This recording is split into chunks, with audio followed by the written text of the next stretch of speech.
طاہر صاحب، دونوں واقعات بہت ایک ہی دن ہم کہہ سکتے ہیں ہوئے کہ ایک طرف ہمارا وفد گیا، لوگ سمجھ رہے تھے کہ اس سے تعلقات بہتر ہوں گے، دوسری طرف یہ حملہ بھی ہوا ہے۔ آپ اس کو کس طرح دیکھ رہے ہیں؟ بہت شکریہ مجھے دعوت دینے کی۔ صادق صاحب کی جو ملاقاتیں ہوئی ہے پاکستانی وفد کی، وزیر داخلہ سے، وزیر خارجہ سے، وزیر تجارت سے، اور 2 ملاقاتیں تاجروں سے ہوئی ہیں، ان کے بعد جو بیانات جاری ہوئے اور میرے خود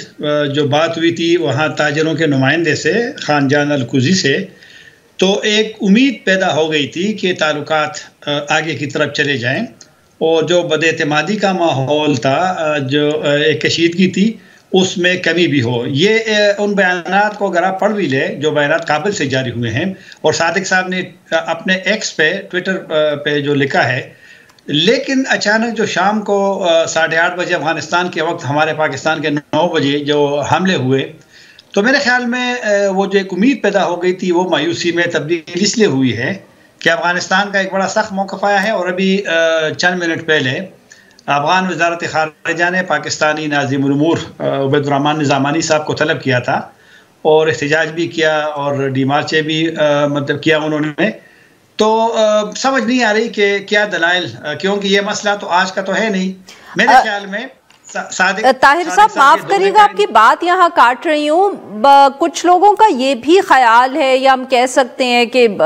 یہ بات بھی سامنے آ رہی ہے، صحیح ہے کہ نہیں، کہ شاید صادق خان صاحب اگر کابل میں تھے تو ہو سکتا ہے کہ انہوں نے افغان طالبان جو ہیں ان سے گفتگو میں یہ پیغام دیا ہو کہ اس طرح کا کوئی ایک آپریشن یا کاروائی ہونے لگی ہے۔ میرا نہیں خیال کہ ایسا ہوا ہوگا، کیونکہ صادق صاحب نے اس حملے کے بعد بھی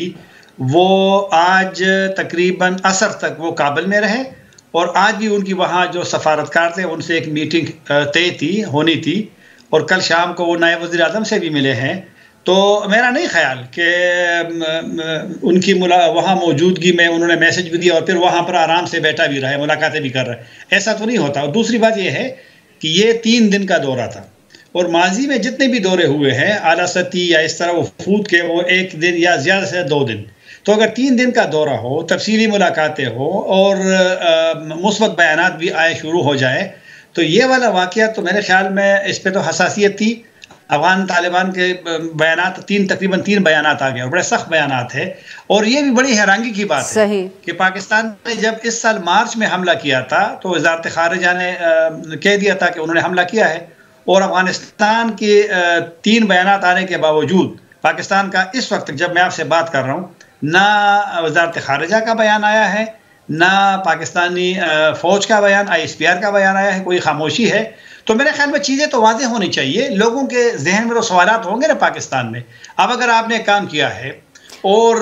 آپ کہہ رہے کہ وہاں پر آپ نے طالبان کے جو